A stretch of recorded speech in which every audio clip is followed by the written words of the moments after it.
नमस्कार ॲस्पिरंट्स, मी भूषण गोडके तुमचं Kaivalya civil services mentors हबच्या ऑफिशियल यूट्यूब चॅनलमध्ये स्वागत करतो. आजचा आपल्या व्हिडिओचा जो पर्पज आहे तो म्हणजे आपण जो एक नवीन इनिशिएटिव्ह स्टार्ट करत आहोत, सारथी मेंटरशिप प्रोग्राम, त्याबद्दल एक इन्फॉर्मेशन जी आहे ती द्यायची आहे. आता म्हणजे सारथी मेंटरशिप प्रोग्राम ह्या कशा संदर्भात आहे मित्रांनो, तर आपण जर बघितलं की NCERT आणि महाराष्ट्र स्टेट बोर्ड बुक्स यांचे जे रिलेव्हंट आपले सब्जेक्ट्स आहेत ते examination point of view cover करून घेण्यासाठी आपण काय करत आहोत, हा एक तुम्ही फाउंडेशनल बॅचसारखा किंवा बॅच म्हटल्यापेक्षा फाउंडेशनल मेंटरशिप प्रोग्राम जो आहे तो फाउंडेशन मेंटरशिप प्रोग्राम आहे. आता तुम्ही हा व्हिडिओ बघत आहात याचा अर्थ तुम्ही विचार करत आहात की तुम्ही सिव्हिल सर्व्हिसेससाठी म्हणजे UPSC असेल किंवा MPSCसाठी असेल तर त्याचं जे प्रिपरेशन आहे तर प्रिपरेशन करायचं. आता आपल्या प्रिपरेशन फेजमध्येच महत्त्वाचे टप्पे काय असतात की एक्झामिनेशनचे जे नेचर असेल, त्याचं स्ट्रक्चर असेल, ते अंडरस्टँडिंग करून घेणे. त्याच्यानंतर एक्झामिनेशनचं मग UPSC असेल किंवा MPSC डिस्क्रिप्टिव्ह पॅटर्ननुसार असेल तर त्याचं प्रत्येक स्टेज म्हणजे प्रिलिम्स, मेन्स आणि पर्सनॅलिटी टेस्ट या स्टेजेसचं जे काही डिमांड आहे ते डिमांड अगदी व्यवस्थित अंडरस्टँड करून घेणे. आणि हे झाल्यानंतर त्याचा पुढचा जो टप्पा आहे तो टप्पा म्हणजे सिलेबस अंडरस्टँडिंग. मग आयोगाने जे काही सिलेबस दिलेला आहे तो सिलेबस अंडरस्टँड करून घेणे. आणि त्याच्यानंतर काय आहे तर प्रिव्हियस इयर क्वेश्चन पेपर. आता MPSC राज्यसेवा डिस्क्रिप्टिव्ह पॅटर्न हे 2025 नुसार होणार आहे, पण MPSCने जो पॅटर्न घेतला आहे तो UPSC कडून घेतला आहे. आणि MPSC कडे मग आता प्रिव्हियस इयर क्वेश्चन नाही आहेत म्हणजे MPSCचे, तर त्यासाठी आपण कशावर लिहायला होऊ शकतो तर UPSCचे जे काही प्रिव्हियस इयर क्वेश्चन पेपर आहे हे त्याच्यावर राहू शकतो. आणि त्याच्यानंतर मग रोल येतो की सब्जेक्ट स्पेसिफिक अंडरस्टँडिंग आहे ते डेव्हलप करणे आणि त्याचा अभ्यासाला सुरुवात करणे.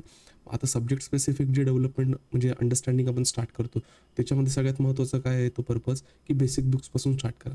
मग बेसिक बुक्समध्ये जर कुठल्या गोष्टी येतात तर त्या महत्त्वाच्या म्हणजे NCERTs आणि स्टेट बोर्ड बुक्स.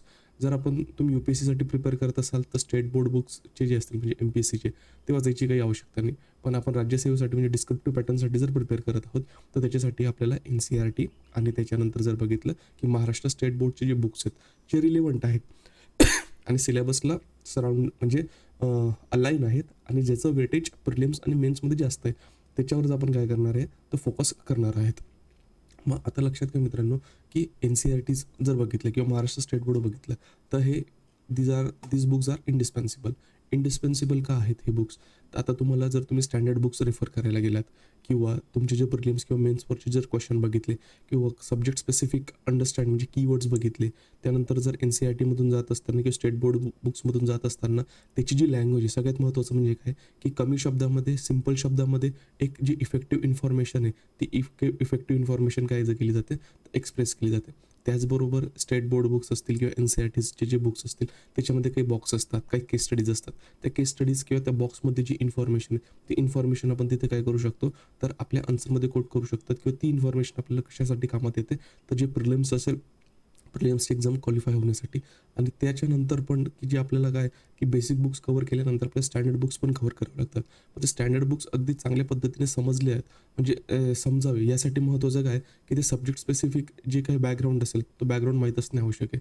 त्यानंतर ज्यावेळेस NCERTचे बुक्स किंवा Maharashtra state board books refer केले तर त्यामध्ये काय येतात की सब्जेक्ट स्पेसिफिक कीवर्ड्स आपल्याला समजतात आणि त्या कीवर्ड्सचा काय कॉन्टेक्स्ट आहे ते की कॉन्टेक्स्ट असतं. आणि हे जे बुक्स लिहिले गेलेत ना मित्रांनो की NCERT असेल किंवा स्टेट बोर्ड बुक्स असेल हे लहान मुलांच्या म्हणजे त्या वयाच्या पर्टिक्युलर एज ग्रुपमधल्या मुलांच्या पर्स्पेक्टिव्हने लिहिलेले आहेत. त्याच्यामुळे जर आपण रीड जरी केलं ते सेल्फ रिडिंग जरी केली तरी त्याच्यामध्ये काय होतात त्या गोष्टी आपल्याला आत्मसात होतात आणि त्याच्यात जे बेसिक कॉन्सेप्ट आहेत ते बेसिक कॉन्सेप्ट आपल्याला काय होतात अंडरस्टँड व्हायला मदत होतात. आता जर या सगळ्या आणि त्या ॲडिशनमध्ये अजून काय असतात त्या ठिकाणी मॅप्स आहेत, काही फ्लो चार्ट्स आहेत, ठीक आहे, म्हणजे जे पाय चार्ट्स आहेत जे आपण ॲज अ व्हॅल्यू ॲडिशन म्हणून आपल्या आन्सरमध्ये यूज करू शकतो. म्हणून जर आपल्याला प्रिपरेशन स्टार्ट करायचं असेल तर आपल्याला अगदी महत्त्वाचं काय आहे की एक्झामिनेशनचं नेचर स्ट्रक्चर अंडरस्टँड झाल्यानंतर, सिलेबस अंडरस्टँड झाल्यानंतर, previous year question paper understand झाल्यानंतर ज्यावेळेस आपण सब्जेक्ट स्पेसिफिक स्टडी स्टार्ट करतो तर सब्जेक्ट स्पेसिफिक स्टडी स्टार्ट करत असताना तर त्याचं एक फाउंडेशन क्रिएट झालं पाहिजे. त्यासाठी NCERT आणि स्टेट बोर्ड बुक्सचे जे म्हणजे महाराष्ट्र स्टेट बोर्ड्सचे जे बुक्स आहेत ते इम्पॉर्टंट ठरतात. आता याच्यामध्ये महत्त्वाचं काय मित्रांनो की NCERT जर बघितलं तर मग कुठल्या NCERTs कव्हर करायला पाहिजे. मग काही सब्जेक्टसाठी 6वी ते 12वीच्या NCERTs इम्पॉर्टंट आहे, बाकीच्या सब्जेक्ट्ससाठी तेवढं इम्पॉर्टंट नाही. फॉर एक्झाम्पल जर हिस्ट्री बघितलं त्याच्यानंतर जिओग्राफी बघितलं तर याच्यासाठी काय आहे की ज्या NCERTs आहेत ना ते 6वी ते 12वी पण कव्हर करायला पाहिजे. त्याच्यानंतर जर आपण बघितलं की महाराष्ट्र स्टेट बोर्ड ते पण 6वी ते 12वी कव्हर करायला पाहिजे. मग पॉलिटिक्सच्या कॉन्टेक्स्टमध्ये येतात. मग ते 6वी ते 12वी करायला पाहिजे का? ते करत असताना नेमकं कुठल्या चॅप्टरवर फोकस करायला पाहिजे? आणि 6वी ते 12वी पर्यंत जर बघितलं तर हे जवळपास नाही म्हटले तरी एक 10 ते 12 पुस्तकं होऊन जातात प्रत्येक विषयाचे. मग ते हँडल करत असताना ते कसे केले गेले पाहिजे आणि त्याच्यामधलं प्रत्येक चॅप्टर इम्पॉर्टंट आहे का? प्रत्येक गोष्ट त्याच्यामध्ये इम्पॉर्टंट आहे का? हे समजून घेणे आपल्याला काय आहे महत्त्वाचं आहे. कारण आपण महत्त्वाचं काय आहे या ठिकाणी की एक्झामिनेशन आलो आहे आणि एक्झामिनेशनला ज्या गोष्टी रिक्वायर्ड आहे त्या गोष्टी आपल्याला करायच्या आहे. ना की जो फाफट पसारा आहे तो फाफट पसारा करायचा आहे. त्याच्यामुळे ते NCERTच पण डील करत असताना किंवा महाराष्ट्र स्टेट बोर्ड बुक्स पण डील करत असताना काय होतात तर कॅन्डिडेट्सला प्रॉब्लेम येतात. प्रॉब्लेम कुठे येतात? एक म्हणजे कुठल्या NCERTच वाचले पाहिजे इथून सिलेक्शन होते म्हणजे सिलेक्शन ऑफ मटेरियल होते. त्याच्यानंतर ते घेतल्यानंतर ही पहिली रीडिंग होते, दुसरी रीडिंग होते, तिसरी रीडिंग होते, नंतर नोट्सकडे जातात. एवढ्या फेजमध्ये जर ते प्रत्येक चॅप्टर वाईज गेले, first page to last page गेले, त्याच्यामध्ये त्यांना माहिती नाही आहे जर कुठल्या याच्यावर फोकस करायला पाहिजे, कुठले चॅप्टर स्किप केले तरी चालतील, कुठले चॅप्टर्स हे अक्रॉस द जे काही स्टँडर्ड्स आहेत ते क्लब केले पाहिजे, त्याच्यानंतर थीम वाईज वाचले पाहिजे. हे जर नाही झालं ना तर काय होतं की बराचसा टाईम वेस्ट होतो. तुमची एनर्जी होते ती एनर्जी पण जाते आणि त्याच्यानंतर जे कन्फ्युजन आहे ना ते फार कन्फ्युजन फार वाढते. कारण की काय आहे, फॉर एक्झाम्पल जर तुम्ही गव्हर्नमेंटचा कॉन्सेप्ट हा 6वीच्या स्टँडर्डमध्ये जर वाचला असेल NCERTमध्ये आणि गव्हर्नमेंट तीच स्टँडर्ड लेवलला तो कॉन्सेप्ट काय 9वी किंवा 10वीच्या पुस्तकामध्ये पण समजून सांगितलं आहे आणि त्याच्यानंतर 11वी आणि 12वीच्या पुस्तकामध्ये पण समजून सांगितलं आहे. पण तुम्ही कव्हर करत असताना 6वी, 7वी, 8वी, 9वी, 10वी, 11वी, 12वी मग असं जात असतं. मग जात असताना काय होते की 6वीमध्ये जे वाचलेलं आहे तर मग ते तुमचं 10वीचं जे पुस्तक वाचत असताना त्यावेळेस ते लक्षात येईलच का नाही, त्याच्यानंतर तुम्ही 12वीचं वाचाल त्यावेळेस ते बिल्ड होतं आहे का नाही. तर अशा वेळेस महत्त्वाचं काय मित्रांनो की तुम्हाला कळलं पाहिजे की कुठले चॅप्टर कुठल्या ठिकाणी वाचले पाहिजे, कुठले चॅप्टर क्लब्स करून वाचले पाहिजे आणि त्याच्यानंतर कुठल्या गोष्टी ह्या नाही वाचल्या तरी चालतील. पुन्हा तुम्ही जेही रीड करत असणार तर रीड करत असताना त्याच्यामध्ये वेटेज म्हणजे from the perspective of syllabus म्हणजे काही चॅप्टर्स असे आहेत की ते तुमच्या सिलेबस अंडरस्टँडिंगसाठी किंवा सब्जेक्ट अंडरस्टँडिंग फार इम्पॉर्टंट आहे. काही चॅप्टर्स NCERT किंवा म्हणजे महाराष्ट्र स्टेट बोर्डमध्ये असे दिलेले की ते इन्फॉर्मेटिव्ह नेचरचे आहे, पण ते तुम्ही फक्त रीड करून सोडून दिले तरी चालतात. त्याच्यामध्ये तुम्हाला काही जास्त नोट्स काढण्याची किंवा फार अंडरस्टँड करून घेण्याची गरज नाही पडत. पण काही चॅप्टर्स असे असतात की फार त्याच्यामध्ये रीडिंग म्हणजे रीड बिटवीन द लाईन्स असते, ते सुद्धा करावं लागतं.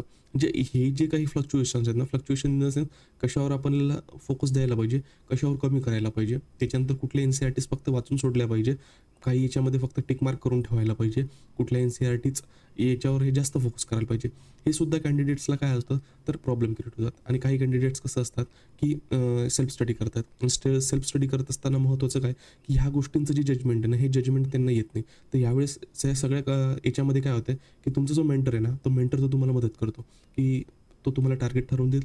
टार्गेट ठरवून दिल्यानंतर की त्याच्यामध्ये त्या गोष्टी कशा कव्हर करायला पाहिजे आणि ते कव्हर केल्यानंतर त्याच्यानंतर त्याचं जे एक्सपेक्टेड आउटकम आहे की समजा तुम्ही XYZ चॅप्टर वाचलं, ते चॅप्टर वाचल्यानंतर की तुम्हाला काय लक्षात ठेवणे गरजेचं आहे की तुम्हाला कुठली गोष्ट समजणे गरजेचं आहे, तर ते पण तुम्हाला समजून घेणे महत्त्वाचं आहे. नाहीतर तुम्ही फक्त वाचताय तर वाचायला काही अर्थ नाही आहे. वाचणं ही तुमच्या नॉलेज गेन किंवा तुमची एक्झाम पास होण्याची एक प्रायमरी किंवा आपण म्हणतो प्रिपरेटरी फेज आहे. पण रीडिंगनंतर तुमचं कॉम्प्रिहेन्शन येतं, कॉम्प्रिहेन्शन नंतर रिमेंबरिंग येतं, त्याच्यानंतर त्याचं इंटरनलायझेशन येतं, इंटरनलायझेशन नंतर त्याचं इंटरलिंकेजेस येतं, इंटरलिंकेजेस झाल्यानंतर त्याचं एक्सप्रेशन येतं. मग हे जे चेन्स ऑफ सिक्वेन्सेस आहेत ना, हे चेन्स ऑफ सिक्वेन्सेस काय येतात की तुम्हाला एक गाईड जर केलं व्यवस्थित डायरेक्शनमध्ये तर त्याचा तुम्हाला काय होतो तर फायदा होतो. तर त्यासाठीच आपला हा जो सारथी मेंटरशिप प्रोग्राम आहे ना तो आपण काय केलेला मित्रांनो या ठिकाणी डिझाईन केला. तर त्याचं जे तो प्रोग्राम कसा आहे किंवा काय आहे ते आपण लक्षात घेऊया. हा आपला ऑनलाईन मोडमध्ये प्रोग्राम असणार आहे. या प्रोग्राम संदर्भातले जेवढ्याही काही गोष्टी तुम्हाला अंडरस्टँड करून घ्यायची असतील तर डिस्क्रिप्शन बॉक्समध्ये आपल्या ॲपची लिंक दिलेली आहे. त्या लिंक तुम्ही म्हणजे ते ॲप तुम्ही डाउनलोड करा. त्याच्यामध्ये या कोर्स संदर्भातले सगळे जे काही डॉक्युमेंट्स आहेत आपण पुढे डिस्कस करणार आहोत किंवा तुम्हाला जे काही सॅम्पल कॉपीज मी या ठिकाणी दाखवणार आहेत जे आपण कोर्समध्ये प्रोव्हाइड करणार आहोत त्या सगळ्या गोष्टी याच्यामध्ये येतील. तर आता सगळ्यात महत्त्वाचं काय मित्रांनो की सारथी मेंटरशिप प्रोग्राम कोणासाठी आहे. आता काही वेळेस काय असू शकते की जे कॅन्डिडेट UPSC आणि MPSCसाठी ॲस्पिरंट्स आहेत ज्यांना हे प्रिपेअर करायचे आणि त्यांना माहिती आहे की आता महत्त्वाचं काय आहे की आम्हाला बेसिक बुक्स कव्हर करायचे. आता हे बेसिक बुक्स कव्हर करत असताना पण त्यांना एक्झामिनेशनची अंडरस्टँडिंग, त्याची structuring, syllabus, previous year question paper आणि त्याच्यानंतर मग सब्जेक्टची जी बेसिक अंडरस्टँडिंग आहे त्याच्या सगळ्यामध्ये कन्फ्युजन आहे. तर त्याच्यासाठी हा काय आहे हा जो म्हणजे आपला प्रोग्राम आपण स्टार्ट करतो ना सारथी मेंटरशिप प्रोग्राम हा वन स्टॉप सोल्युशन आहे. मग हेच याच्यामध्ये तुम्हाला काय केलं जाईल सुरुवातीला आहे ना तुमचा अप्रोच बिल्ड केला जाईल. मग अप्रोच बिल्ड करण्यामध्ये एक्झामिनेशनची डिमांड काय, त्याची स्ट्रक्चर काय, प्रत्येक फेजेसवर तुमच्याकडनं काय एक्सपेक्टेशन्स आहेत, हे सगळं झाल्यानंतर मग सिलेबस व्यवस्थित अंडरस्टँड करून घेणे. त्याच्यानंतर जे प्रिव्हियस इयर क्वेश्चन पेपर असतील ते प्रिव्हियस इयर क्वेश्चन पेपर बघणे आणि त्याच्यानंतर मग आपले हे जे बुक्स आहेत बेसिक बुक्स तर त्याच्याकडे आपण टर्न होणार आहोत. त्याच्यामुळे हे जे नवीन UPSC किंवा MPSC प्रिपेअर करू इच्छितात ना त्यांच्यासाठी हे मस्ट आहे. त्याच्यानंतर जसं की आता समजा काही जे कॅन्डिडेट आहे की त्यांनी प्रिपरेशन तर स्टार्ट केलं आहे, NCERTs तर वाचल्या आहेत, ठीक आहे, नोट्स तर काढलेल्या आहेत, पण ती जी पाहिजे कन्सेप्च्युअल अंडरस्टँडिंग ती डेव्हलप नाही झालेली आहे. मग ते जर तुम्हाला डेव्हलप करायची असेल तर पुन्हा काय की तुमच्या रीडिंगमध्ये ज्यावेळेस तुम्ही रीड करत आहात तर तुम्हाला एक तुमचं ब्रॉड ऑन पर्स्पेक्टिव्ह दिला गेला पाहिजे. कुठल्या कंटेंटमधून कुठल्या गोष्टी उचलायच्या, कुठल्या कन्सेप्टमधली कुठली लाईन महत्त्वाची आहे, कुठली लाईन कुठे सिलेबसच्या पॉईंटशी इंटरलिंक होते, त्याच्यानंतर तो पॉईंट तुम्हाला कुठे एक्सप्रेस किंवा रायटिंगमध्ये यूज केला जाऊ शकतो. हे जे सगळे डायमेन्शन ना तर हे ज्यावेळेस तुम्ही लक्षात ठेवाल, तुमच्या ब्रेनला तुम्ही ट्रेन कराल तर ते सबकॉन्शियसली तुमच्या माइंडमध्ये राहील आणि त्या संदर्भातली कुठली इन्फॉर्मेशन एक तर प्रिलिम्स एक्झामिनेशनमध्ये किंवा मेन्स एक्झामिनेशनमध्ये जर आली तर त्यामध्ये ती इन्फॉर्मेशन ती रिलेव्हंट कॉन्सेप्ट तो तुम्हाला तिथे अप्लाय करता येईल, हे महत्त्वाचं आहे. त्याच्यानंतर NCERTs आणि स्टेट बोर्ड बुक्स जे असतील महाराष्ट्र ते कव्हर करण्यामध्ये तुम्हाला मदत केली जाईल. मग हे कव्हर करण्यामध्ये लक्षात घ्या की NCERTs ज्या बघितल्या त्या 6वी ते 12वी हिस्ट्री जिओग्राफीसाठी, बाकीच्या सब्जेक्टसाठी एवढं इम्पॉर्टंट नाही आहे. त्याच्यानंतर पॉलिटीसाठी जरी बघितलं, पॉलिटीसाठी 6वी ते 12वी त्याच्यामधले 6वी ते 8वी करत असताना काही इम्पॉर्टंट चॅप्टर आहे. त्याच्यानंतर 9वी 10वी 11वी 12वी आणि हे सगळे बघितलं. त्याच्यानंतर इकॉनॉमीच्या कॉन्टेक्समध्ये बघितलं तर 11वी 12वी येते फक्त, तिथं काही दुसरं करायची गरज पडत नाही. आणि NCERTच्या कॉन्टेक्समध्ये बघितलं तर 9वी 10वी आणि 11वी 12वी असं प्रत्येक चॅप्टर म्हणजे सब्जेक्ट्सनुसार काय मित्रांनो की जे इम्पॉर्टन्स ऑफ NCERTs आहेत ना ते व्हॅरी होत जातं. मग त्याच्यामध्ये आपण काय करतो, मग पुन्हा तुम्हाला सांगितलं की समजा आपण कमीत कमी 9वी 10वी 11वी 12वी जरी NCERT पकडली तरी एका सब्जेक्टसाठी NCERTसाठी 4 बुक्स होतात. त्याच्यानंतर स्टेट बोर्डसाठी 4 बुक्स होतात. हे मी कमीत कमी म्हटलं तुम्हाला. हे झाले एका सब्जेक्टसाठी 8 बुक्स. आता NCERTच्या कॉन्टेक्समध्ये जर जिओग्राफी बघितलं तर 11वी 12वीसाठी प्रत्येकी काही काही 2-2 बुक्स आहेत. त्याच्यानंतर पॉलिटीच्या कॉन्टेक्समध्ये बघितलं तर 11वी 12वीसाठी पुन्हा 2-2 बुक्स आहेत. आता हे काय झाले जवळपास तुम्हाला प्रत्येक सब्जेक्टसाठी कमीत कमी जर बघितलं ते 8 म्हणजे 8 NCERTs किंवा 8 स्टेट बोर्ड पासून कुठपर्यंत पुढे जाते तर एक 16-20 असे जे काही कॉम्बिनेशन्स आहेत ते कॉम्बिनेशन्स त्या ठिकाणी काय होत आहेत तर होत जात आहेत. तर मग असा जो आता फास्ट तुमचं जे म्हणजे जे मटेरियल होते तर त्याला क्रिप्स वेमध्ये कसं कव्हर करायचं आणि टू द पॉईंट कसं कव्हर करायचं याच्यामध्ये सुद्धा तुम्हाला काय करणार आहे, हा सारथी मेंटरशिप प्रोग्राम आहे ना तो तुम्हाला मदत करणार आहे. त्याच्यानंतर ज्या इच्छुकांना पद्धतशीर म्हणजे जसं तुम्हाला सांगितलं की एक्झामिनेशन पॉईंट ऑफ व्ह्यू सब्जेक्टकडे बघत असताना, त्याचं कॉन्सेप्च्युअल अंडरस्टँडिंग करत असताना, बेसिक कॉन्सेप्ट समजून घेत असताना जो सगळ्यात महत्त्वाचं काय म्हणजे तुमचा अप्रोच. एकदा तुमचा अप्रोच वेल डिफाईंड झाला ना तर गोष्टींकडे बघत असताना किंवा सिलेबसकडे बघत असताना कुठपर्यंत म्हणजे किती डीप आपण गेलं पाहिजे, कुठे थांबलं पाहिजे, कुठल्या गोष्टी लक्षात ठेवल्या पाहिजे, कुठल्या सोडल्या पाहिजे, हे तुम्हाला म्हणजे कळणे फार गरजेचं आहे. आणि सुरुवातीच्या फेजमध्ये काय होतं कन्फ्युजन असतं, म्हणजे सोल्युशन तर काही येत नाही. म्हणून महत्त्वाचं काय होतं की एक मेंटर पाहिजे जो तुम्हाला एक राईट डायरेक्शनमध्ये गाईड करेल. त्याच्यानंतर नोट्स बनवण्यात आणि विषयाची संकल्पना स्पष्टता मिळवण्यात संघर्ष करतात. आता सगळ्यात महत्त्वाचं काय आहे मित्रांनो, आता जर तुम्ही टॉपरला बघितलं किंवा जे फायनल सिलेक्शन झालेले असतात त्यांना जर तुम्ही लक्षात घेतलं ना तर मोस्ट ऑफ द कॅन्डिडेटच्या बाबतीमध्ये काय होतं, त्यांचे जे नोट्स आहेत ना या नोट्स त्यांचं सिलेक्शन काय करतात तर डिसाईड करतात. काही एक्सेप्शन्स असतात की ते नोट्स काढत नाही, पण दे आर आपण काय म्हणतात गॉड गिफ्टेड असतात. पण आपण जर ॲव्हरेज कॅन्डिडेट किंवा सामान्य व्यक्तीच्या किंवा सामान्य कॅन्डिडेटच्या पर्स्पेक्टिव्हने जर बघायला म्हटलं ना तर महत्त्वाचं काय आहे की नोट्स हे तुमचे हँडी असले पाहिजे. ते नोट्स तुम्हाला काय मदत करतात की जो तुमचा सब्जेक्ट असेल ना तर मल्टिपल टाइम्स रिवाईज करायला मदत करतात आणि तिथे दिलेली जी इन्फॉर्मेशन आहे ती तुम्हाला रिटेन व्हायला, तुमची इंटरनलाइज व्हायला, इंटरलिंकेजेस करायला आणि त्याच्यानंतर एक्सप्रेस करायला मदत करते. म्हणून नोट्स इम्पॉर्टंट आहे. सुरुवातीला काय होतं कॅन्डिडेटकडे जर अप्रोच नसला नोट्स मेकिंगचा तर ते काय करतात, एक तर इरिलेव्हंट थिंग्सच्या नोट्स बनवतात, दुसरी नोट्स बनवल्या तरी त्याच्यामध्ये फापट पसारा असतो, म्हणजे जसं पुस्तकात दिलेलं तसंच ॲज इट इज उतरवलं जातं. त्याच्यानंतर काय होतं की त्याच्यानंतर फक्त ते बघून उतरवल्यासारखं होतं, अंडरस्टँडिंगचं त्याच्यामध्ये लॅगिंग होतं.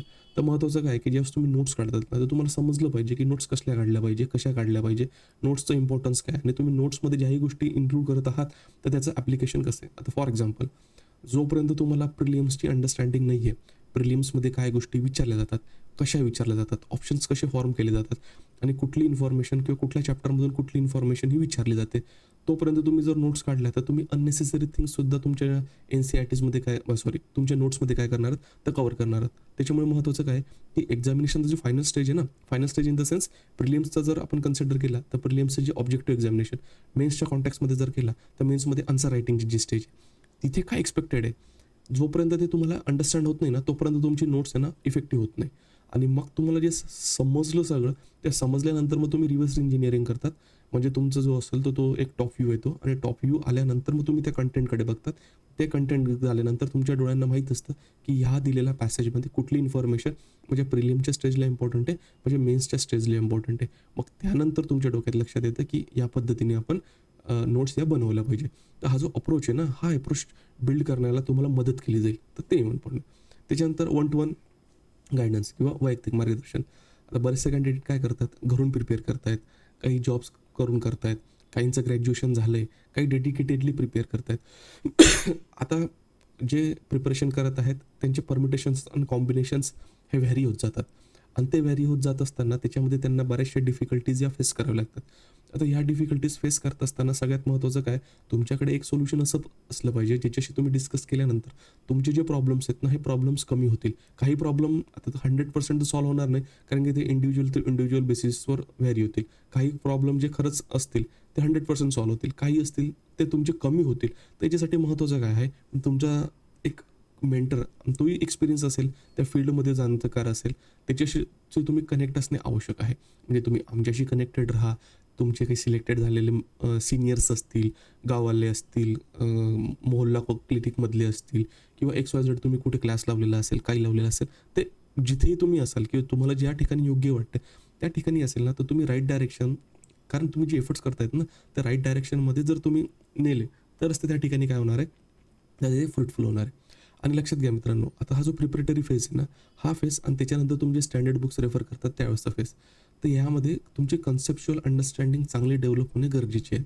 कारण तुमचं काय महत्त्वाचं काय, तुमचं काही कोणाच्या बाबतीमध्ये इथे तुमचे जे कॉन्सेप्ट क्लिअर होतील ना, ते तुमच्या लॉंग लाईफ लक्षात राहणार आहे. म्हणजे फॉर एक्झाम्पल, आता जर आपण आ ई वगैरे जर बघितलं, जे आपल्याला लहानपणी शिकलं जातं, तर प्रत्येक वेळेस जर समजा अल्फाबेट असतील इंग्लिशचे, तर A फॉर ॲपलच शिकवलं जातं. आता A फॉर आपल्याला बऱ्याचशा गोष्टी माहीत असतात, ठीक आहे, पण आपल्या तोंडामध्ये जर आपल्याला कोणी A फॉर म्हटलं ना, तर झटकन काय लक्षात येतं, ॲपल, एवढीच गोष्ट लक्षात येते. म्हणजे काय की पहिले तुमची पाटी ज्यावेळेस कोरी होती ना, तुम्हाला जे पहिले सांगितले गेलेले आहेत, तर प्रायमरी तुम्हाला तीच इन्फॉर्मेशन रिकॉल होते की त्याच गोष्टी तुम्हाला रिकॉल होतात. आता याचं रिलेशन तुम्ही कशाशी करा, तर एक्झामिनेशनशी करा. आता एक्झामिनेशनमध्ये काय आहे की समजा तुम्हाला क्वेश्चन आला, प्रिलिम्समध्ये असेल तर ऑब्जेक्टिव्ह क्वेश्चन्समध्ये तुम्हाला काय फक्त करायचं आहे, एक जर करेक्ट आन्सर असेल ते चूज करायचं आहे किंवा जे मोस्ट प्रोबॅबल आन्सर नसतील त्यांना इलिमिनेट करायचं आहे आणि ॲप्रोप्रिएट आन्सरपर्यंत पर्यंत जायचं. त्याच्यानंतर मेन्समध्ये तर तसं नाही आहे, डोळ्यासमोर ऑप्शन नसतात, तुम्हाला आन्सर लिहावे लागतात. मग आन्सर लिहित असताना जर तुम्हाला क्वेश्चन आला, मग तो हिस्ट्रीच्या कॉन्टेक्समध्ये असेल, पॉलिटीच्या असेल किंवा इकॉनॉमीच्या कॉन्टेक्समध्ये असेल. आपण पुन्हा एक्झाम्पल घेऊ गव्हर्नमेंटचं. आता गव्हर्नमेंटच्या बाबतीमध्ये जर तुमची संकल्पना ही पहिले बेसिक लेवलला जर अगदी व्यवस्थित क्लिअर झाली नसेल ना, तर त्या ठिकाणी तुमचं कन्फ्युजन होईल आणि कन्फ्युजन झाल्यानंतर काय होईल की मग तुमचे अटेम्प्ट्स वाढतात आणि अटेम्प्ट्स वाढल्यानंतर काय होते पुन्हा की तुम्हाला रिव्हिजिट करावं लागतं तुमचे बेसिक्स. आणि ज्यावेळेस तुम्ही बेसिक्स रिवाईज केले तरी तुम्ही ज्यावेळेस एक्झामिनेशनमध्ये जाल तर तुम्हाला जे फॉरगेट आपल्याला करावं लागतं ना, तर ते लवकर होत नाही. म्हणजे आपण जरी नंतर तुम्ही व्हॅल्यू एडिशन केली, म्हणजे 1-2 अटेम्प्ट झाले, पुन्हा तुम्ही बेसिककडे आल, तर बेसिककडे आल्यानंतर जे आपल्याला रॉंग कॉन्सेप्ट आपले डेव्हलप झालेले असतात ते जर डोक्यातून काढायचे असतील ना, तर त्याच्यासाठी सुद्धा तुम्हाला एफर्ट्स करावे लागतात.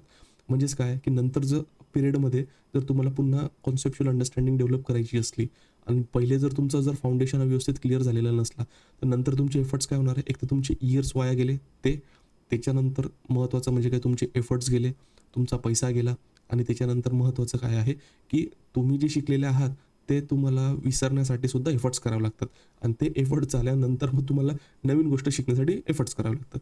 त्याच्यामध्ये हे जर परम्युटेशन कॉम्बिनेशन बघितलं ना, तर महत्त्वाचं काय आहे की तुमचा टाईम आणि तुमचे जे एफर्ट्स आहेत हे राईट डायरेक्शनमध्ये पडले पाहिजे, तरच ह्या गोष्टी काय होणार आहे आपल्याला हेल्पफुल राहणार आहे. त्यासाठी हा जो मेंटरशिप प्रोग्राम पण आपल्याला या ठिकाणी इम्पॉर्टंट आहे.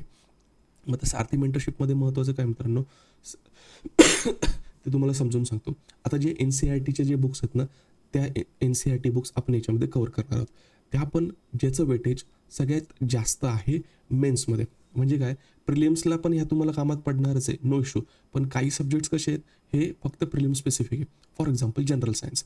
आता जनरल सायन्स जे बघितलं त्याचे NCERTs फार आहेत. म्हणजे आपण 6वी ते 10वीपर्यंतची NCERTs आणि स्टेट बोर्ड्स याच्यामध्ये येतात. त्याच्यानंतर जे जनरल सायन्स बघितलं तर UPSCच्या कॉन्टेक्स्टमध्ये प्रिलिम्समध्ये त्याचा रिलेव्हन्स नाही आहे. रिलेव्हन्स नाही इन द सेन्स आले तर 1-2 क्वेश्चन्स विचारले जातात, पण मॅक्सिमम जे UPSCच्या प्रिलिम्समध्ये क्वेश्चन विचारले जातात ना ते सायन्स अँड टेक्नॉलॉजी रिलेटेड येतात. आणि काही बेसिक सायन्सवर आले तर 1-2 क्वेश्चन्स असतात. 1-2 इन द सेन्स व्हॅरी होऊ शकतात, पण जास्त वेटेज नसतं.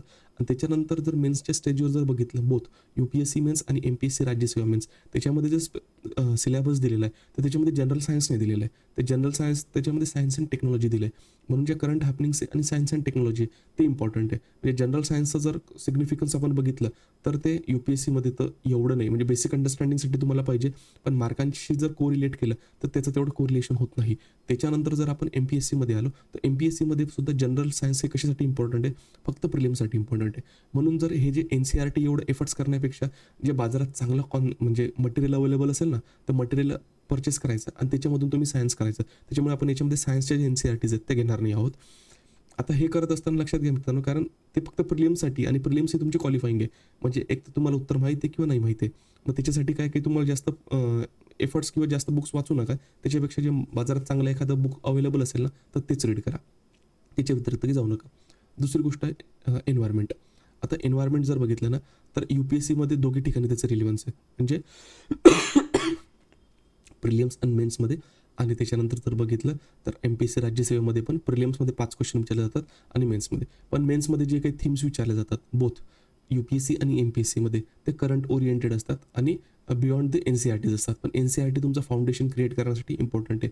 आणि NCERTsच्या बाबतीत जर बघितले तर एन्व्हायरमेंटच्या बाबतीत अशा काही स्पेसिफिक NCERTs नाही आहेत. तर ते बायोलॉजीचे काही चॅप्टर्स आहेत त्याच्यामध्ये काही गोष्टी इन्क्लूड केलेल्या असतात आणि काही चॅप्टर्स हे जे काही जिओग्राफीचे NCERTs आहेत तर त्याच्यात कव्हर केलेले असतात.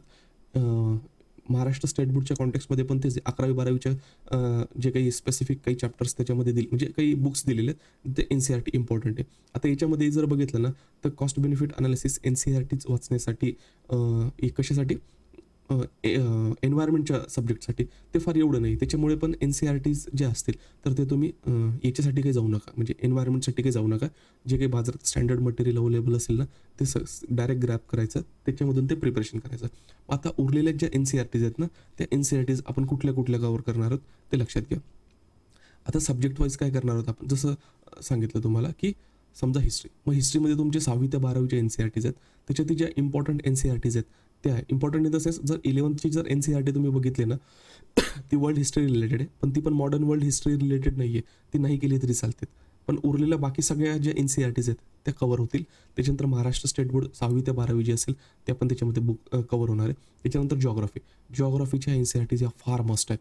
कारण तुम्ही ह्या जर जिओग्राफी व्यवस्थित केल्या ना NCERTच्या 6वी ते 12वी आणि महाराष्ट्र स्टेट बोर्डच्या 6वी ते 12वी तर तुमचं असं समजा की जे स्टँडर्ड बुक्स तुम्ही रेफर करणार आहेत ना त्याच्या पण तुमचा 50 to 60 म्हणजे अबो 60% जो सिलेबस आहे तो कव्हर होऊन जातो. त्याच्यानंतर पॉलिटीमध्ये बघितलं तर 6वी ते 12वी.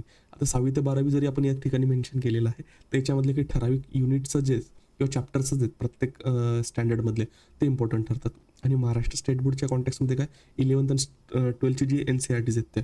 त्याच्यानंतर इकॉनॉमिक्स. मग इकॉनॉमिक्समध्ये काय NCERTच्या कॉन्टेक्स्टमध्ये जर बघितलं तर 9वी ते 12वी आणि जर महाराष्ट्र स्टेट बोर्डच्या कॉन्टेक्स्टमध्ये बघितलं तर 11वी ते 12वी. त्याच्यानंतर सोसायटीमध्ये काय 11वी ते 12वीचे जे NCERTs आहेत ते इम्पॉर्टंट आहे. आणि त्याच्यानंतर NCERTच्या कॉन्टेक्स्टमध्ये आणि जर महाराष्ट्र स्टेट बोर्डच्या बुक याच्यात जर बघितलं तर 11वी आणि 12वी. Art and culture. मग आर्ट अँड कल्चर याच्यामध्ये टाईप करायचं राहिलं. फक्त NCERT जर बघितलं तर NCERTची 11वी आणि 12वी आणि त्याच्यानंतर महाराष्ट्र स्टेट बोर्डमधले 11वी आणि 12वी.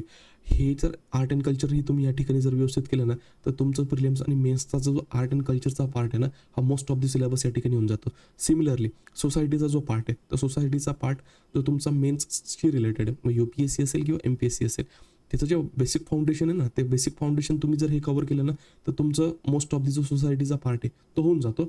फक्त त्याच्यामध्ये मग काय गोष्टी राहतात जे सब्जेक्ट्स म्हणजे जे काही स्पेसिफिक पॉईंट्स दिलेले आहेत ते स्पेसिफिक पॉईंट्स कव्हर करायचे असतात. त्याच्यानंतर एथिक्स स्पेसिफिक चॅप्टर्स. आता एथिक्स पण आपल्याला GS4मध्ये इम्पॉर्टंट आहे. तर मग त्याच्यामध्ये काही NCERTs आणि आपण काय म्हणू शकतो की स्टेट बोर्डची जी बुक्स आहेत ते इम्पॉर्टंट ठरतात. मग आता याच्यामध्ये काय आहे की सायकोलॉजीचे काय 11वी आणि 12वीचे NCERTs आहेत काही रिलेव्हंट चॅप्टर्स आहेत. आणि त्याच्यानंतर 11वी आणि 12वीचे महाराष्ट्र स्टेट बोर्डचे काही बुक्स आहेत, ते काही इम्पॉर्टंट आहे. आता इथे फिलॉसॉफी पाहिजे होतं, प्रिंटिंग मिस्टेक झालेली आहे, लक्षात घ्या. तर 11वी आणि 12वीचे महाराष्ट्र स्टेट बोर्डचे जे काही बुक्स आहेत त्याच्यामध्ये जे काही ओनली रिलेव्हंट चॅप्टर्स आहेत ते त्याच्यामध्ये आपण काय करणार आहोत, तर कव्हर करणार आहोत. या सगळ्या गोष्टी आपल्याला काय करायच्या आहेत, तर कव्हर करायच्या आहेत. आता याच्यामध्ये काय मित्रांनो, तुम्हाला काही टीचिंग होणार आहे का, तर नाही, पण याच्यामध्ये तुम्हाला अप्रोच बिल्ड करून दिला जाईल. म्हणजे जसं तुम्हाला सांगितलं की अप्रोच व्हिडिओज दिले जातील.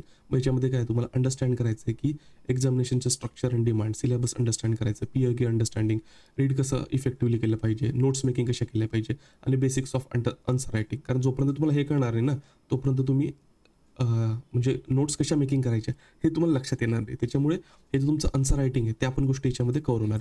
तर आता हे जे सब्जेक्ट्स आपण कव्हर करणार आहोत ना मित्रांनो, हे कसे कव्हर करणार आहोत त्याचा एक तुम्हाला एक्झाम्पल दाखवतो. आता हे सगळे करत असताना सगळ्यात महत्त्वाचं काय, आपल्याला UPSC असं तिच्यात लिहून ठेवलेलं आहे का त्यांच्या सिलेबसमध्ये की तुम्हाला NCERTमधून उत्तर किंवा क्वेश्चन्स विचारले जातील, असं कुठेच लिहिलेलं नाही आहे. पण सिलेबसच्या अंडरस्टँडिंगसाठी आपल्याला त्या गोष्टी इम्पॉर्टंट आहे. म्हणून सिलेबसच्या थीम वाईजच आपण काय करायला पाहिजे, तर हे ज्या NCERTs आहेत त्या NCERTs वाचले पाहिजे.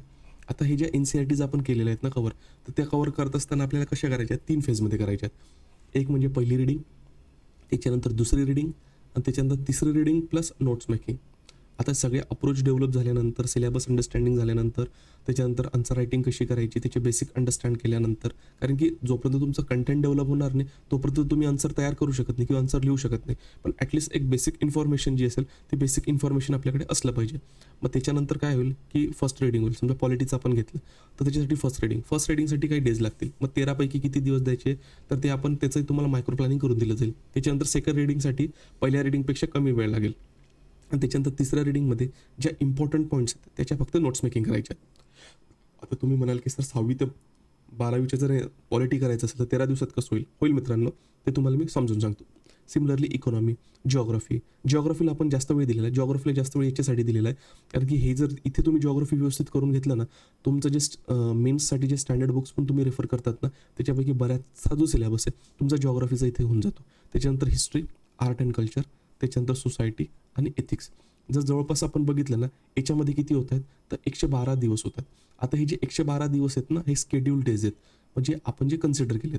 आता याच्यामध्ये काय कन्सिडर केलेलं आहे की डेली तुम्हाला कमीत कमी 4 ते 5 तास द्यायचे आहेत. जर तुम्हाला हे 112 दिवसामध्ये आपल्याला कव्हर करायचं असेल तर त्याच्यामुळे म्हणजे काय इथं कन्सिडर केलेलं आहे 4 hours is equal to 1 schedule day. जो आपण हा स्केड्यूल डे कन्सिडर केला आहे ना, तो जर सुरुवात तुम्ही करतात याचा अर्थ तुम्ही ऑप्शनल सुरुवातीला करत नाही आहेत, म्हणजे तुमच्याकडे पूर्ण दिवस असेल. किंवा काही कॅन्डिडेट जर समजा ऑफिस करत असतील, काही एज्युकेशन म्हणजे त्यांचं चालू असेल तर ते 4 ते 5 तास दिवसाला दिले तर तुमचं नियर अबाउट 2 मंथ्समध्ये ह्याच्या बेसिक NCERTs आहेत त्या बेसिक NCERTs तुमच्याकडनं कव्हर करून घेतल्या जातील. ठीक आहे, टीचिंग नाही आहे या ठिकाणी, पण त्याच्यामधले कॉन्सेप्ट अंडरस्टँडिंगपासून तर तुमचे सब्जेक्ट अंडरस्टँडिंगपर्यंत म्हणजे रायटिंगच्या फेजपर्यंत त्याच्या सगळ्या गोष्टीवर त्याच्यावर वर्कआउट केलं जाईल. त्याच्यानंतर जर बघितलं म्हणजे फुल टाईम करतायत तर त्यांच्यासाठी 1 calendar day is equal to 2 schedule days. म्हणजे काय की ज्यांनी जर आपण बघितलं की आता आपण या ठिकाणी किती म्हणतो, जवळपास 112 आहे. मग जर तुम्ही फुल डे प्रिपेअर करत असाल म्हणजे फुल टाईम प्रिपेअर करत असाल तर याच्यामध्ये महत्त्वाचं काय आहे की तुम्ही 2 महिन्यामध्ये हे कव्हर कराल. आणि जे फक्त डेली 4 ते 5 तास करत आहेत ना, तर त्यांच्यासाठी किती लागतील, जवळपास जर आपण बघितलं तर 3.5 ते 4 महिने त्यांना लागतील. ठीक आहे, म्हणून हा जो टायमिंग आहे हा पर्सन टू पर्सन व्हॅल्यू होत जाईल.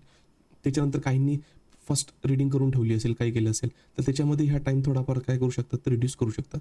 मग आता याच्यामध्ये तुम्हाला एफर्ट्स कसं म्हणजे आता subject specific study sources and targets. आता जे NCERTs आहेत ना, या NCERTs थीम वाईज मी काय करून दिलेलं आहे तर क्लासिफाय केलेलं आहे. बोथ म्हणजे NCERTs पण आणि महाराष्ट्र स्टेट बोर्ड पण.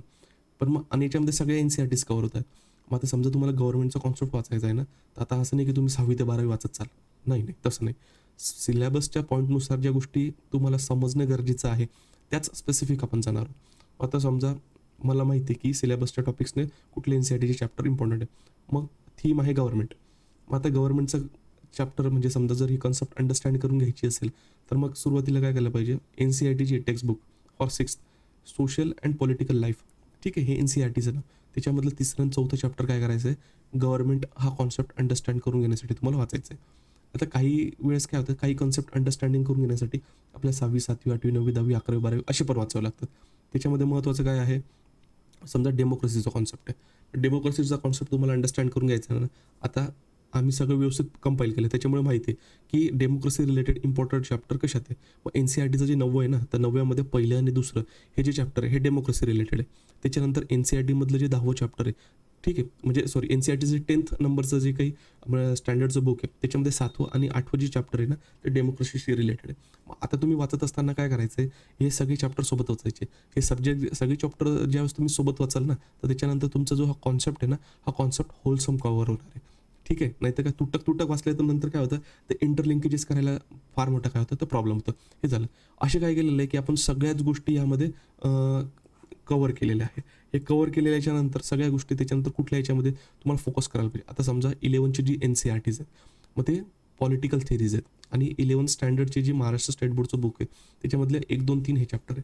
हे काय करायचं आहे, हे तुम्हाला अगदी व्यवस्थित वाचायचं आहे. याचं डायरेक्टली रिलेशन तुम्हाला म्हणजे एक्झामिनेशनची नाही, म्हणजे डायरेक्ट पॉलिटिकल थेअरीवर क्वेश्चन नाही विचारणार, पण हे जर कॉन्सेप्ट अगदी व्यवस्थित अंडरस्टँड झाले ना, तर आपल्याला सब्जेक्ट अंडरस्टँडिंगसाठी, एसे रायटिंगसाठी आणि एथिक्ससाठी ह्या गोष्टी फार इम्पॉर्टंट ठरतात. आणि ह्या पॉलिटिकल थेरीज अंडरस्टँड झालं ना, तर जे काही प्रिलिम्समध्ये वेग क्वेश्चन्स येतात त्याच्यामध्ये तुम्हाला एक ॲप्रोप्रिएट म्हणजे करेक्ट आन्सरपर्यंत पोहोचण्यामध्ये या थेरीज ज्या आहेत ते मदत करतात. त्याच्यानंतर आता जर आपण बघितलं की वर्ल्ड हिस्ट्रीमध्ये ज्या काही गोष्टी घडलेल्या आहेत त्याच्या संदर्भात बरेचसे चॅप्टर्स हे काय केलेत तर पॉलिटीमध्ये दिलेले आहेत. तर मग आता त्याला किती वेटेज दिला पाहिजे, कसा दिला पाहिजे, त्याला दिला पाहिजे का नाही दिला पाहिजे, ह्या सगळ्या गोष्टी तुम्हाला काय केल्या जातील तर सांगितल्या जातील. मग त्याच्यानंतर पुन्हा इकॉनॉमीच्या कॉन्टेक्समध्ये इकॉनॉमी करत असताना आपल्याला समजा NCERT जे असतील ते 9वी ते 12वी करायचे आहेत आणि 11वी ते 12वी जे असतील त्या महाराष्ट्र स्टेट बोर्डसाठी. मग बेसिक कन्सेप्टसाठी प्रत्येक NCERT किंवा महाराष्ट्र स्टेट बोर्डमधले कुठले बुक्स म्हणजे कुठले चॅप्टर असतील जेणेकरून तुमचं जे ओव्हरलॅपिंग कंटेंट असेल ते तुम्ही त्याला काय कराल बाजूला काढाल आणि जेवढे युनिक कंटेंट असणार आहे through out the number of chapters त्याच्यावर तुम्ही फोकस कराल. मग याच्यासाठी पण तुम्हाला काय केलं जाईल हे मदत केली. हे पूर्ण जी काही लिस्टिंग आहे ही लिस्टिंग तुम्हाला काय केली जाईल तर दिली जाईल. त्याच्यानंतर सिमिलरली जिओग्राफीसाठी मग कुठून कसं कव्हर करायचं आहे, काय कव्हर करायचं आहे, कशावर फोकस करायचं आहे, कारण हे तुम्हाला काय केलं जाईल सगळी मदत केल्या जाईल. त्याच्यानंतर मग ते physical geography, Indian geography, human and economic geography त्याच्यासाठी किती डेज द्यायचे, काय द्यायचे त्या हिशोबानुसार काय करणार आपण जाणार.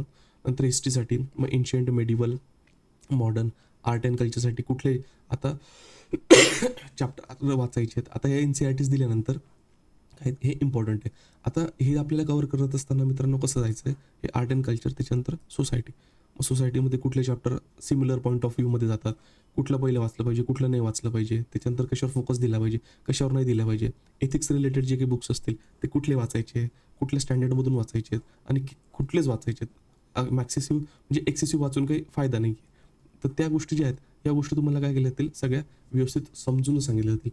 आता आपण कसं करणार आहोत मित्रांनो, सुरुवातीला तुमचं काय की बेसिकच्या गोष्टी आहेत त्या अंडरस्टँड करण्यामध्ये तुम्हाला मदत केली जाईल. जसं मी तुम्हाला सांगितलं की एक्झामिनेशनचे स्ट्रक्चर, अंडरस्टँडिंग, त्याच्यानंतर जर आपण बघितलं तर सिलेबसचा प्रत्येक पॉईंट समजून सांगणे, त्याच्यानंतर प्रिव्हियस इयर कसे आलेले आहेत ते अंडरस्टँड करून घेणे, त्याच्यानंतर आपण NCERT सिलेक्ट केल्यानंतर कुठले चॅप्टर्स आहेत ते आपल्या थीम वाईज जायचं आहे ते जात असताना तर प्रत्येक समजा आपल्याला पॉलिटी आपण स्टार्ट करतो तर पॉलिटीच्या अगोदर तुमचा अप्रोच व्हिडिओ होईल. त्या अप्रोचमध्ये तुम्हाला सगळ्या गोष्टी व्यवस्थित समजून सांगितल्या जातील की कुठल्या चॅप्टरवर फोकस करायचं आहे, कुठल्या चॅप्टरवर फोकस नाही करायचं आहे. ठीक आहे, कुठल्या चॅप्टरचे नोट्स काढायचे आहे, कुठल्या चॅप्टरचे नोट्स नाही काढायचे आहेत, काढत असतानाही कशा काढल्या पाहिजे, इफेक्टिव्ह कसं नोट्स मेकिंग कशा केली पाहिजे, त्याच्यानंतर त्याच्यामध्ये फ्लो चार्ट्स वगैरे तुम्ही कसे यूज करू शकतात जेणेकरून तुमचा त्याचा उपयोग कशासाठी होणार आहे तर तुमच्या मेन्स एक्झामिनेशनसाठी आणि प्रिलिमसाठी त्या गोष्टी होणार आहेत. आणि तुमचे जे नोट्स असतील ते क्लिप्स असतील, प्रिसाईज असतील आणि तुम्हाला पुन्हा जे काही डबल एफर्ट्स आहेत ते करण्याची गरज पडणार नाही. ठीक आहे, हे झालं अप्रोच व्हिडिओ. मग आता तुम्ही NCERT काय करतायत आणि महाराष्ट्र स्टेट बोर्डचे स्पेसिफिक चॅप्टर रीड करायला सुरुवात करतायत. मग ते रीड करताना किंवा ते रीड केल्यानंतर म्हणजे पहिली रीडिंग समजा तुम्ही करतायत तर त्याच्यामध्ये तुम्हाला काय दिलं जाईल की एक्सपेक्टेड आउटकम्स. मग आता जसं आपण बघितलं की पॉलिटीच्या बाबतीमध्ये आपली पहिली जी थीम होती ना ती कुठली होती तर गव्हर्नमेंट होती. ठीक आहे, जस्ट अ मिनिट. हां, आता ही गव्हर्नमेंट थीम आहे. या गव्हर्नमेंट थीमवर तुम्ही काय करतायत हे 2 चॅप्टर तुम्ही वाचणार आहेत. मग 2 चॅप्टर वाचल्यानंतर महत्त्वाचं काय की हे ज्यावेळेस तुम्ही वाचाल ना तर वाचल्यानंतर तुम्हाला काय करायचं तर तुम्हाला हे जे क्वेश्चन्स आहेत ना हे क्वेश्चन फेस करायचे आहेत. म्हणजे पहिले आता काय की सुरुवातीला जर तुम्हाला आन्सर रायटिंग माहीत नाही आहे तर लगेच पेन उचलून लिहायला सुरुवात करू नका. जर तुमचं कंटेंट डेव्हलप झालं असेल over the period of time किंवा तुम्ही याला पहिले NCERTs रिवाईज करून वगैरे मग पुन्हा जर रिव्हिजिट करत असाल तर तुम्ही लिहा. पण सुरुवातीचे जे कॅन्डिडेट आहेत जे एकदम स्क्रॅचपासून सुरुवात करत आहेत तर त्यांनी काय करायचं आहे की ते चॅप्टर वाचण्याच्या अगोदर किंवा पहिल्यांदा ते चॅप्टर वाचल्यानंतर लक्षात घ्या की हा क्वेश्चन वाचायचा आहे. मग explain the concept of government and it's necessity in human society. म्हणजे कॉन्सेप्ट ऑफ जो गव्हर्नमेंट आहे तो काय. आता हे जे एक्सपेक्टेड आउटकम्स आहेत ना हे मराठीमध्ये पण दिले. म्हणजे शासनाची संकल्पना आणि मानवी समाजात त्याची आवश्यकता स्पष्ट करा. आता तुमचं चॅप्टर वाचल्यानंतर ते 2 चॅप्टर वाचल्यानंतर तुम्हाला काय करायचं आहे की तुम्ही जे कंटेंट वाचलं आहे ना त्याच्यावरून तुम्ही याचं उत्तर देऊ शकतात का ते बघायचं आहे. कारण की हे जे क्वेश्चन्स आहेत ना हे क्वेश्चन असे फॉर्म्युलेट केलेले आहेत की तुम्ही जे बेसिक इन्फॉर्मेशन NCERTsमधून वाचणार आहेत तिथं तुम्हाला समजलीच पाहिजे, पण त्याच्या टॉप ऑफ तुम्हाला काय करायचं आहे तर बिल्ड करायचं आहे. म्हणजेच काय की जे आहे तुम्ही वाचणार ते तर बेस आहे, पण त्या बेसवर पण तुम्हाला काय करायचं आहे तर फाउंडेशन क्रिएट करायचं आहे. आणि त्या फाउंडेशनवर अजून स्ट्रॉंग फाउंडेशन क्रिएट होणार आहे ज्यावेळेस आपण स्टँडर्ड बुक्सकडे जाणार आहोत. तर तुम्हाला डोक्यामध्ये ही संकल्पना बघायची. आता हा क्वेश्चन UPSCत विचारेल का? अजिबात नाही. शासनाची संकल्पना आणि मानवी समाजात त्याची आवश्यकता स्पष्ट करा असा एकदम इझी क्वेश्चन येऊ शकतो का? तर चान्सेस एकदम रिमोट आहे. काही सांगता येत नाही UPSCने विचारलं. पण UPSCने जर विचारलं तर 6वीच्या स्टँडर्डमध्ये जी काही गोष्ट दिलेली आहे त्या बेसिसवर तर तुम्ही आन्सर नाही लिहिणार आहे.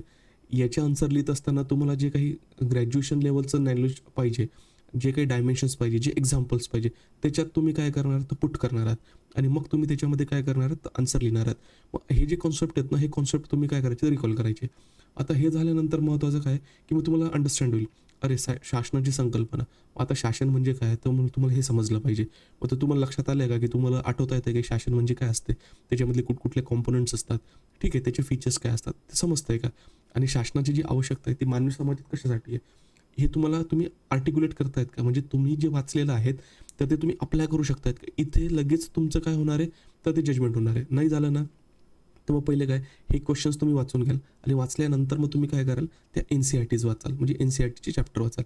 मग ज्यावेळेस तुम्ही ते NCERTचे चॅप्टर वाचत असाल ना तर त्यावेळेस प्रत्येक वेळेस तुमच्या ब्रेनमध्ये हे पिन पॉईंट होईल. अरे आपल्याला लक्षात ठेवायचं बरं काय शासनाची संकल्पना म्हणजे काय. याच्यावर जर क्वेश्चन आला तर आपल्याला उत्तर देता आलं पाहिजे.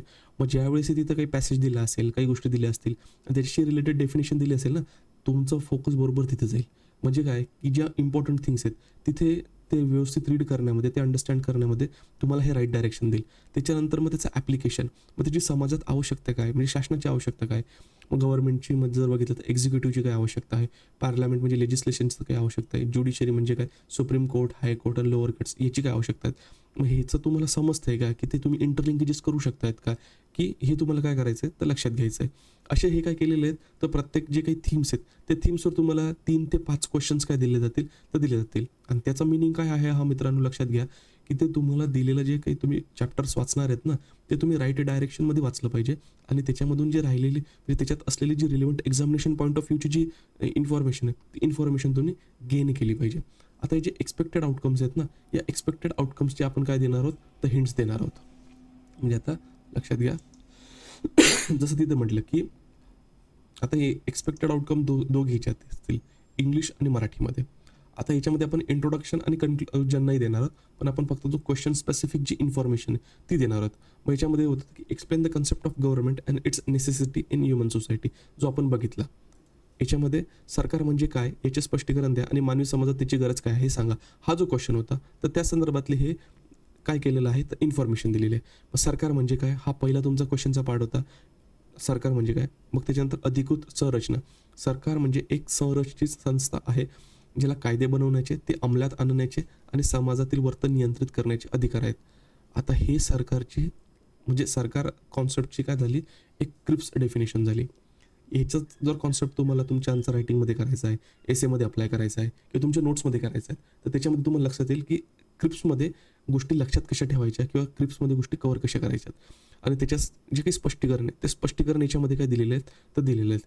मग आता याच्यामध्ये काय दिलेलं आहेत की बियॉन्ड दी NCERTs हे पॉईंटसुद्धा यामध्ये कव्हर केलेले आहेत. मग सामाजिक करार म्हणजे सोशल कॉन्ट्रॅक्ट जो जॉन लॉकचा होता त्याच्यामध्ये काय म्हटलेलं गेलेलं आहे की लोक त्यांचे काही राईट्स जे असतात ते सॅक्रिफाईस करतात आणि त्या ठिकाणी गव्हर्नमेंटला ते राईट्स देतात. आणि जे सोसायटी असतील किंवा लोक असतील ज्यांनी राईट्स सॅक्रिफाईस केलेत तर त्यांचं वेलफेअर बघण्यासाठी त्या ठिकाणी गव्हर्नमेंट असते. मग हे कॉन्सेप्ट्स काय होतात हे कॉन्सेप्ट या ठिकाणी तुम्हाला बिल्ड व्हायला सुरुवात होते. मग तुम्ही हिला करतात. मग सरकारची गरज काय. मग हे काय झालं कायदा सुव्यवस्था, सुरक्षा, मूलभूत सेवा, कल्याणकारी राज्य, आर्थिक विकास. मग त्याच्यामध्ये हे विथ एक्झाम्पल काय दिलेले आहेत, तुम्हाला कोट करून दिलेले आहेत. मग आता काय होतं सुरुवातीला, की तुम्हाला माहीत नाही की आन्सर लिहायचं कसं. आता हे तुमच्या डोळ्याखालून गेल्यानंतर आहे ना, तर तुमच्या डोक्यात लक्षात येईल, अरे आन्सर काय असतं, क्वेश्चन असला ना तर त्याला पार्टमध्ये ब्रेक करायचं. पार्टमध्ये ब्रेक केल्यानंतर प्रत्येक जो पॉईंट आहे तो पॉईंट लिहायचा, तो एक्सप्लेन करायचा, त्याच्यामध्ये काही कीवर्ड्स टाकायचे किंवा थिंकर्स टाकायचे. त्याच्यानंतर जर काही महत्त्वाचे आर्टिकल्स असतील तर आर्टिकल पुट करायचे.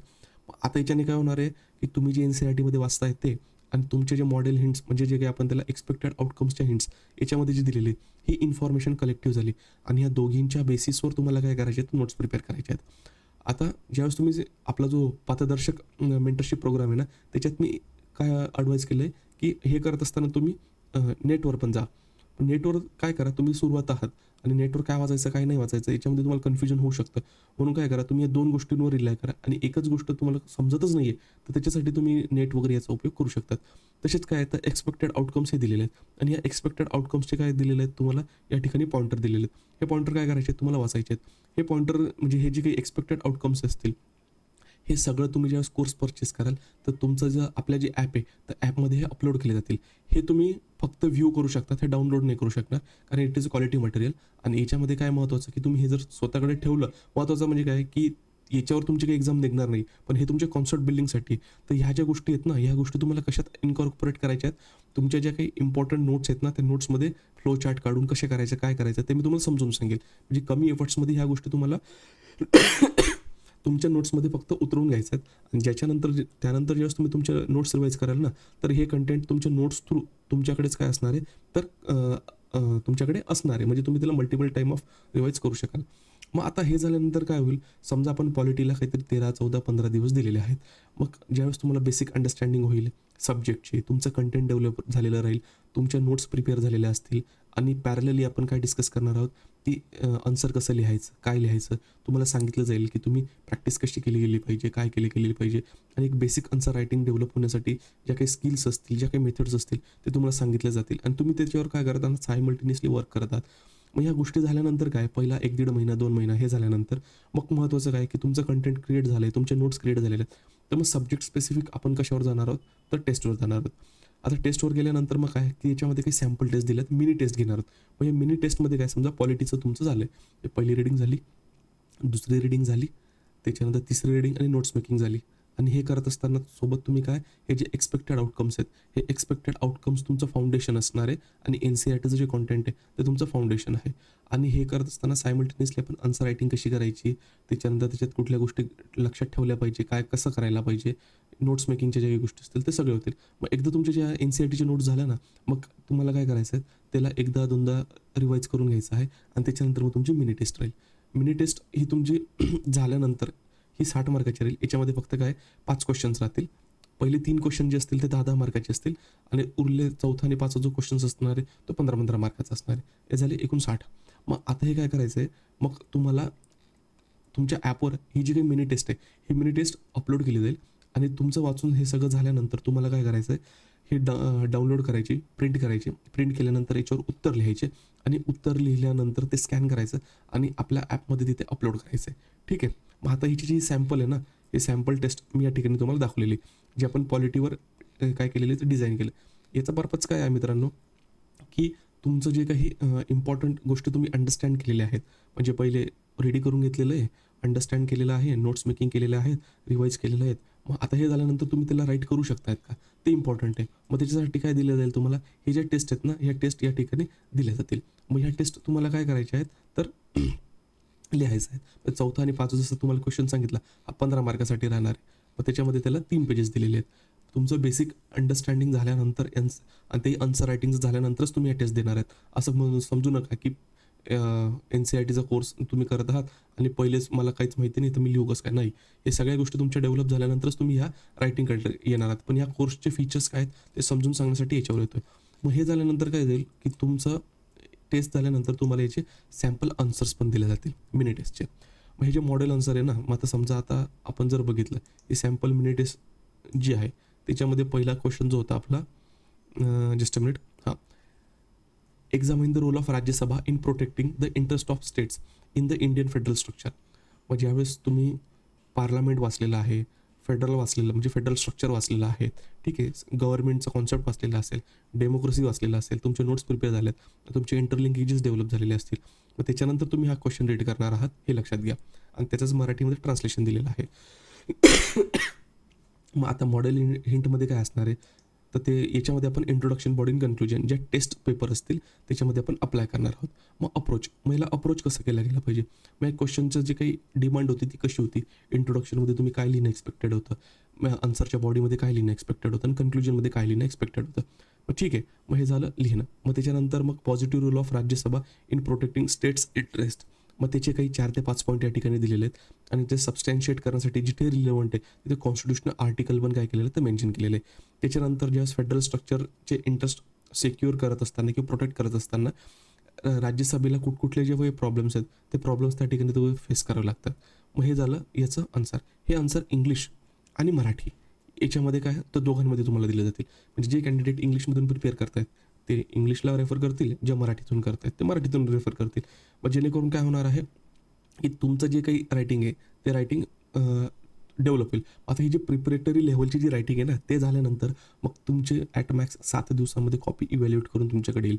ती कॉपी इव्हॅल्युएट झाल्यानंतर तुम्ही माझ्याशी 1 to 1 डिस्कस कराल की त्याच्यामध्ये तुम्हाला काय प्रॉब्लेम फेस होत होते, त्याच्यानंतर तुम्ही काय करायला हवं होतं, ठीक आहे. मग त्याच्यामध्ये जी काही स्ट्रॅटेजी आहे ती स्ट्रॅटेजी त्याच्यामध्ये इन्क्लूड होते. आणि मग हे जे काही आन्सर आहेत ना किंवा मॉडेल हिंट्स आहेत ना, हे मॉडेल हिंट्स तुम्हाला काय मदत करणार आहे, तुमचं व्हॅल्यू ॲडिशन मटेरियल म्हणून हे कामात येणार आहे. मग हे व्हॅल्यू ॲडिशन मटेरियल काय करायचं आहे तुम्हाला, तुमच्याकडे हे कामात येईल, ठीक आहे. मग आता जो आपला सारथी जो प्रोग्राम आहे ना तो लक्षात घ्या मित्रांनो की आपण कसं या संदर्भात जाणार आहोत. जसं आपण डिस्कस केलं अगोदर की की कोणासाठी आहे, त्याच्यानंतर सारथी मेंटरशिप काय देऊ करते, जसं तुम्हाला सांगितलं की NCERT आणि महाराष्ट्र राज्य मंडळाचे जे काही बुक्स आहेत इम्पॉर्टंट्स त्याचं कव्हरेज आणि ते कव्हरेज कसं करणार आहोत ते मी तुम्हाला एक्सप्लेन करून सांगितलं. त्याच्यानंतर इम्पॉर्टंट जे काही थीम्स आणि सब्जेक्ट्स आहेत आपण त्याच्यावर फोकस करणार आहोत. रीड करताना कसं रीड केलं गेलं पाहिजे याचे तुम्हाला अप्रोच व्हिडिओज जे असतील ते दिले जातील. त्याच्यानंतर रीड करत असताना तुमचा आय कुठल्या कॉन्टेंटवर राहिला पाहिजे, बुकमधून कुठली गोष्ट तुम्हाला रिलेव्हंट आहे तीच एक्स्ट्रॅक्ट केली गेली पाहिजे आणि बाकीच्या गोष्टींकडे दुर्लक्ष केलं पाहिजे हे सांगितलेले. नोट्स तयार करण्याचे मार्गदर्शन हे इम्पॉर्टंट राहील तुमच्यासाठी की नोट्स कशा प्रिपेअर केल्या गेल्या पाहिजे, कारण नोट्सच तुमचं फायनल सिलेक्शन डिसाईड करणार आहेत. मग वैयक्तिक 1 to 1 जे मार्गदर्शन असेल की कारण कसं आहे मित्रांनो की व्यक्ती तेवढे विचार, जेवढे व्यक्ती असतील तेवढ्यांना वेगवेगळे प्रॉब्लेम्स हे फेस करावे लागतात. काही गोष्टी कॉमन असतात ते सगळ्यांना लागू पडतात, पण काही गोष्टींमध्ये इंडिव्हिज्युअल प्रॉब्लेम्स येतात तर ते 1 to 1 डिस्कस केले जातील. त्याच्यानंतर स्वॉट अनालिसिस. आता स्वॉट अनालिसिसमध्ये काय होईल, तुमचे स्ट्रेंथ असतील, विकनेस असतील, ऑपॉर्च्युनिटी आणि थ्रेट या गोष्टी काय केल्या जातील 1 to 1 आपण डिस्कस करून या डिसाईड करणार. स्ट्रेंथ म्हणजे काय की तुमचं रीडिंग चांगलं होतं का, किंवा तुमचं रायटिंग चांगलं आहे, तुमचं हँडरायटिंग चांगलं आहे, तुम्हाला गोष्टी चटकन समजतात, हे जर त्याच्यापैकी काही गोष्टी असतील तर तुमच्या स्ट्रेंथ झालं. त्याच्यानंतर विकनेसेस. मग विकनेसेस म्हणजे काय, काहींना लक्षात नसेल का, काहींचं स्पीड चांगली नसेल रायटिंग स्पीड, काहींचं काय होतं की अक्षर चांगलं नसेल, तर मग हे जे विकनेसेस आहेत ते विकनेसेस आपण पहिले अंडरस्टँड करू आणि त्याच्यावर बेसिकपासून वर्कआउट करू, जेणेकरून ज्यावेळेस तुम्ही एक्झामिनेशन पॉईंटपर्यंत जाल तोपर्यंत तुमची जर लँग्वेज व्यवस्थित नसेल तर लँग्वेजवर वर्कआउट होईल, तुमची हँडरायटिंग व्यवस्थित नसेल तर हँडरायटिंगवर व्यवस्थित लक्षात होईल, तुमचं रिमेंबरिंग पार्ट असेल की लक्षात राहत नाही तर त्याच्यासाठी रिव्हिजनचे जे काही सायंटिफिक मेथड्स आहेत ते आपण त्याच्यामध्ये अप्लाय करण्याच्या ज्या गोष्टी आहेत त्या त्याच्यामध्ये इन्क्लूड करू, त्याच्यामुळे त्या गोष्टी लक्षात राहतील. अपॉर्च्युनिटीमध्ये तुम्ही हे प्रिपेअर करत असताना की तुम्हाला दुसऱ्या अपॉर्च्युनिटीज इन द सेन्स की तुम्ही सिलेबस व्यवस्थित कसं करू शकतात, काय करू शकतात. थ्रेड्स म्हणजे काही कुठल्या गोष्टीवर तुम्ही लक्ष ठेवलं पाहिजे, की काही टॉपिक्स असतात की मल्टिपल टाइम्स आपण रिवाईज करून नाही लक्षात येत, पण त्याला डील करत असताना कसं केलं गेलं पाहिजे, या सगळ्या गोष्टी काय आहेत तर आपण या ठिकाणी हे करणार आहोत. साप्ताहिक मार्गदर्शन. तर प्रत्येक वीकमध्ये काय मित्रांनो आपले व्हिडिओ कॉन्फरन्स आहे किंवा म्हणजे एक गुगल मीट म्हणा किंवा झूम मीट होणार ते होणार आहे. त्याच्यानंतर आपण डिस्कस करून की सगळ्या कॅन्डिडेटचे काय इश्यूज आहेत ते डिस्कस करणार आहोत. त्याच्यानंतर काही ज्या महत्त्वाच्या हिंट्स असतील, प्रोग्राम कसा प्रोग्रेस होतो त्या संदर्भातल्या असतील, काय ज्या काही टिप्स महत्त्वाच्या असतील ते शेअर केल्या जातील. त्याच्यानंतर ही कॅन्डिडेटला ज्या ठिकाणी वाटलं की नाही मला इंडिव्हिज्युअल बेसिसवर 1 to 1 डिस्कस करायचं आहे, मला सगळ्या कॅन्डिडेटसमोर नाही विचारायचं आहे, तर ते पण काय करू शकतात, सकाळी 10 ते संध्याकाळी 7 ऑफिशियल टायमिंगमध्ये कॉल करू शकतात. मला या ठिकाणी नंबर दिलेला आहे 9511900488, ठीक आहे, हा नंबर आहे. मग त्याच्यानंतर कार्यक्रमाची संरचना आपण ती बघितलेली. तुम्हाला वीकली काय दिले जातील तर वीकली टार्गेट्स दिले जातील. या वीक्समध्ये आपण काय केलेलं आहे 6 days आणि 1 day ऑफ ऑफ म्हणजे काय की जसं वीक आहे, मग 6 दिवसामध्ये तुम्हाला एफर्ट्स करायचे आहेत, अभ्यास करायचा आहे, रिवाईज करायचं आहे, नोट्स मेकिंग असतील. पहिल्या रीडिंगमध्ये तर नोट्स मेकिंग होणार आहे, नोट्स मेकिंग बी थर्ड रीडिंगच्या सोबतच होईल. पहिल्या 2 रीडिंगमध्ये तर नोट्स मेकिंग नाही होणार. तर मग ते करत असताना की तुम्हाला टार्गेट दिलं जाईल, त्या टार्गेट तुम्हाला काय करायचं आहे तर त्या वीकमध्ये कव्हर करायचं आहे. आणि उरलेला जो एक डे असणार किंवा 1 डे असणार आहे वीकमध्ये, तो तुम्हाला रिवाईजसाठी यूज करायचा आहे. आणि उरलेला टाईम तुमचा रिक्रिएशनसाठी. म्हणजे काय की 7 दिवस एकदम मशीनसारखे प्रिपेअर केल्यापेक्षा काय की तुम्ही प्रिपेअर करा आणि त्याच्यानंतर 7व्या दिवशी तुमचा काही बॅकलॉग राहिला असेल तर तो बॅकलॉग भरून काढा. आणि भरून काढल्यानंतर उरलेला जो टायमर असणार आहे तो तुम्हाला फ्री होण्यासाठी असणार आहे. त्याच्यानंतर मूलभूत आधारांवर म्हणजे मूलभूत पुस्तकांवर आधारित एक्सपेक्टेड आउटकम. जसं मी तुम्हाला सांगितलं, काही क्वेश्चन्स तुम्हाला दिले जातील, ते तुम्हाला डोक्यात ठेवून काय करायचं आहे, तो पुस्तक वाचायचं आहे. आणि ते वाचत असताना मग तुम्हाला लक्षात येईल की कुठली इन्फॉर्मेशन इम्पॉर्टंट आहे आणि कुठली इन्फॉर्मेशन इम्पॉर्टंट नाही आहे. आणि जो तुम्ही कॉन्सेप्ट वाचतात तर त्याचं ॲप्लिकेशन कसं आहे, ते ॲप्लिकेशन हे इम्पॉर्टंट ठरतं. त्याच्यानंतर हे सगळी गोष्ट झाली, म्हणजे तुमची फर्स्ट रीडिंग झाली, सेकंड रीडिंग झाली, थर्ड रीडिंगसोबत तुमच्या नोट्स झाल्या, त्या नोट्स तुम्ही रिवाईज केल्या. त्याच्यानंतर तो रोल कसला येतो तर त्याच्यानंतर तुमचा मिनी टेस्ट, म्हणजे जे मिनी चाचण्या किंवा मूल्यांकन असतील, मूल्यमापन असेल, ते तुम्ही त्याच्यामध्ये काय करणार आहात तर कव्हर करणार आहात. उत्तर लेखन सराव. आता नियमित लेखन सत्रे, नियमित म्हणजे काय दररोज नाही तर पिरियडिक. मग पिरियडिकमध्ये काय, जसं वीकली आपण भेटलो आहोत, ते वीकली भेटत असताना प्रत्येक ह्याच्यामध्ये की आपण आन्सर रायटिंग कसं केलं गेलं पाहिजे, त्याच्यात काही तुमचे जे अप्रोच असतील, काही 1-2 क्वेश्चन जे प्रिव्हियस इयर क्वेश्चन पेपर आलेले असतील, आपण त्याला ब्रेकडाऊन करू. ब्रेकडाऊन करत असताना त्याचं स्ट्रक्चरिंग कसं केलं गेलं पाहिजे, त्याचं पॉईंट फॉर्मेशन कसं केलं गेलं पाहिजे, ठीक आहे. त्याच्यानंतर त्याचं कन्क्लुजन, या गोष्टींवर पण सुरुवातीला फोकस करू. कारण व्हॅल्यू एडिशनचा पार्ट नंतर येतो. सुरुवातीला काय होतं, पहिले ते क्वेश्चन अंडरस्टँड करून घेणे, त्याच्यानंतर त्याला ब्रेक करणे, ब्रेकमध्ये केल्यानंतर इंट्रोडक्शनमध्ये काय असलं पाहिजे, मेन बॉडीमध्ये काय असलं पाहिजे, त्याच्यानंतर कन्क्लुजनमध्ये काय असलं पाहिजे. हा जो अप्रोच आहे, हा अप्रोच डेव्हलप व्हायला तुम्हाला किंवा डेव्हलप करायला मार्गदर्शन. शंका आणि मार्गदर्शन, म्हणजे आता शंका निरसन. आता काय होतं की तुम्ही प्रिपरेशन करत असताना तुम्हाला अकॅडमिक्स जेही प्रॉब्लेम्स असतील त्यासाठी तर आहोतच, आय नो इशू.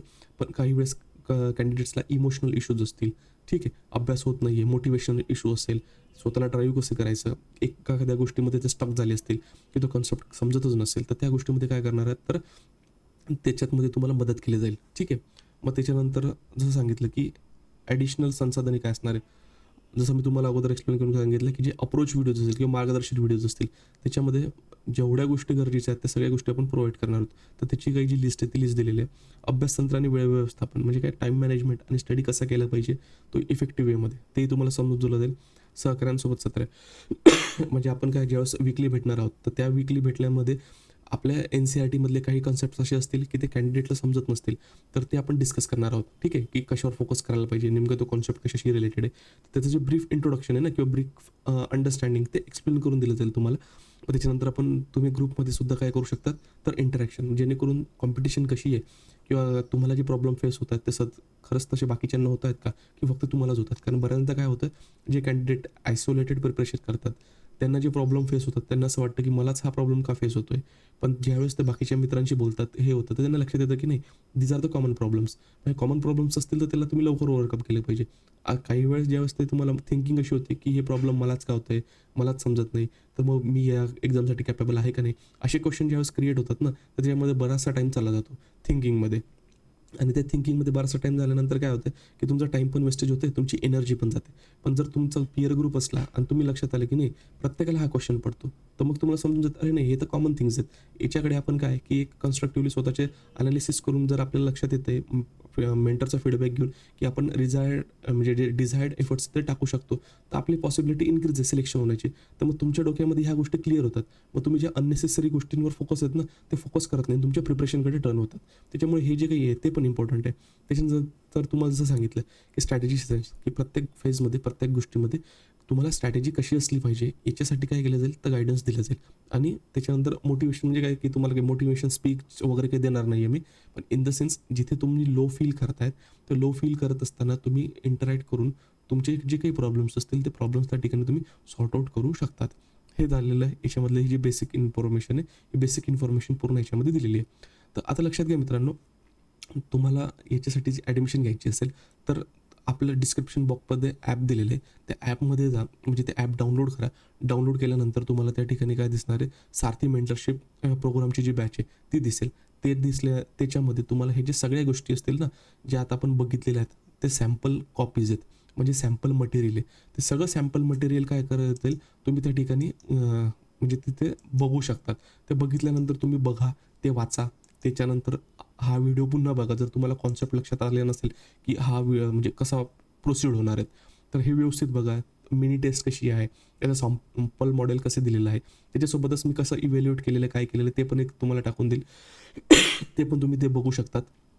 आणि ते झाल्यानंतर मग तुमच्या डोक्यामध्ये अजून काही क्वेरीज आहेत का, ते क्वेरीज अंडरस्टँड म्हणजे तुमचं जर अंडरस्टँड होत नसेल तर तुम्ही ह्या नंबरवर 10 ते 5 म्हणजे सकाळी 10 ते संध्याकाळी 5 पर्यंत, सॉरी 10 ते 7, सकाळी 10 पासून ते संध्याकाळी 7 पर्यंत तुम्ही ह्या नंबरवर मला काय करू शकतात, तर कॉल करू शकतात.